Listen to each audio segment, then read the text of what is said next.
राधे कृष्ण आप सभी को। श्रावण मास महात्म्य अध्याय 2। भगवान शंकर सनत कुमार जी से बोले, हे ब्रह्मापुत्र, आप नम्र हैं, आप श्रद्धालु हैं, सभी 12 गुणों से युक्त श्रोता हैं। आपने श्रावण मास के बारे में जो पूछा है तथा जो पूछने से रह गया है वह सब मैं आपको विस्तार पूर्वक बताता हूँ। आपके पिता ब्रह्मा बहुत उद्दंड थे, इसलिए उन्हें अपना 5वां सिर गंवाना पड़ा। वे मत्सरता को छोड़ मेरी शरण में आए। मैं जो कुछ बताने जा रहा हूँ उसे एकाग्रचित होकर सुनो। श्रावण मास में नियमों का पालन कर व्रत रखकर शाम को 4 बजे भोजन करना चाहिए। 1 महीने तक रुद्राभिषेक करना चाहिए। अपनी प्रिय किसी एक वस्तु का त्याग करना चाहिए।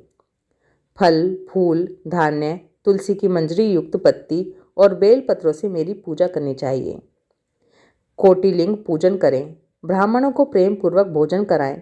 नियम का पालन करें। मुझे पंचामृत से अभिषेक अति प्रिय है, अतः उसे भी करें। इस मास में किया जाने वाला काम अनंत फल देने वाला है। इस महीने में भूमि पर शयन करना चाहिए। ब्रह्मचर्य का पालन करना चाहिए। सच बोलना चाहिए। पत्तल में भोजन करना चाहिए। प्रातःकाल स्नान करना चाहिए। इंद्रियों को वश में रखना चाहिए। एकाग्र मन से प्रतिदिन मेरी पूजा करनी चाहिए। इस महीने में मंत्रों का पुरुष श्रवण भी उत्तम सिद्धि देने वाला है। गायत्री मंत्र और ओम नमः शिवाय का जाप करना चाहिए। श्री सूक्त का जाप और भी अधिक फलदायक है। ग्रह यज्ञ, कोटि होम, लक्ष्य होम तथा अयुत होम करने पर सद्य फलता है और मनोवांछित फल प्राप्त होता है। जो प्राणी इस महीने में एक दिन भी व्रत को छोड़ देता है वह महाप्रलय तक घोर नरक में जाता है। मुझे सावन मास से अधिक और कोई भी मास प्रिय नहीं है। यह मास फलदायक है तथा निष्काम भाव से किए गए कर्म के फल स्वरूप मोक्ष प्रदान करने वाला है। हे सनत कुमार, इस महीने में करने योग्य जो धर्म कहे गए हैं उन्हें ध्यानपूर्वक सुनो। रविवार को सूर्य का व्रत करना चाहिए। सोमवार का दिन मेरी पूजा का दिन है। सावन के प्रथम सोमवार से प्रारंभ करके 3.5 महीने तक अर्थात कार्तिक मास की अमावस्या तक होने वाला संपूर्ण कामना का अर्ध सिद्धि प्रदाता रोटक नामक व्रत कहलाता है। मंगलवार के दिन मंगला गौरी का व्रत रखा जाता है। बुधवार को बुध का व्रत, बृहस्पतिवार को गुरुदेव का व्रत, शुक्रवार को जीवंतिका देवी का व्रत रखते हैं। शनिवार को हनुमान तथा नरसिंह का व्रत रखा जाता है। अब मैं तुम्हें तिथियों के अनुसार होने वाले व्रतों को बताता हूँ। श्रावण मास के शुक्ल पक्ष की द्वितीया तिथि को औदुंबर नाम का व्रत होता है। शुक्ल पक्ष की तृतीया को गौरी का व्रत होता है। सावन शुक्ल चतुर्थी को दूर्वा गणपति नामक व्रत होता है। इसे विनायक चतुर्थी व्रत या गणेश चौथ का व्रत कहते हैं। सावन शुक्ल पंचमी को नाग पूजन का व्रत रखा जाता है। सावन शुक्ल षष्ठी के दिन सुपोदन व्रत रखा जाता है। सावन शुक्ल सप्तमी को शीतला देवी का व्रत रखा जाता है। अष्टमी और चतुर्दशी तिथि में देवी का पवित्रारोपण करना चाहिए। सावन मास की कृष्ण तथा शुक्ल पक्ष की नवमी को नक्त व्रत का विधान है। शुक्ल पक्ष दशमी को आशा नामक व्रत किया जाता है। कोई कोई मनुष्य सावन मास की दोनों पक्षों शुक्ल और कृष्ण की एकादशी को आशा व्रत रखते हैं। सावन शुक्ल पक्ष की द्वादशी को भगवान विष्णु का पवित्रारोपण करना कहा गया है, इसलिए इस तिथि को भगवान हरि का श्रीधर नाम से अर्चन उत्तम गति प्रदान कराता है। सावन शुक्ल पक्ष पूर्णिमा को उत्सर्जन, उपाकर्म, सभादीप, रक्षाबंधन, सावनी कर्म, सर्पबलि तथा हयग्रीव जयंती मनाई जाती है। हयग्रीव नामक भगवान विष्णु का अवतार माना गया है। ये सभी 7 व्रत सावन शुक्ल पूर्णिमा को मनाए जाते हैं। सावन कृष्ण चतुर्थी को संकट चतुर्थी, जिसे आम भाषा में संकट चौथ कहते हैं, तथा कृष्ण पक्ष की पंचमी को मानव कल्प आदि व्रत रखा जाता है।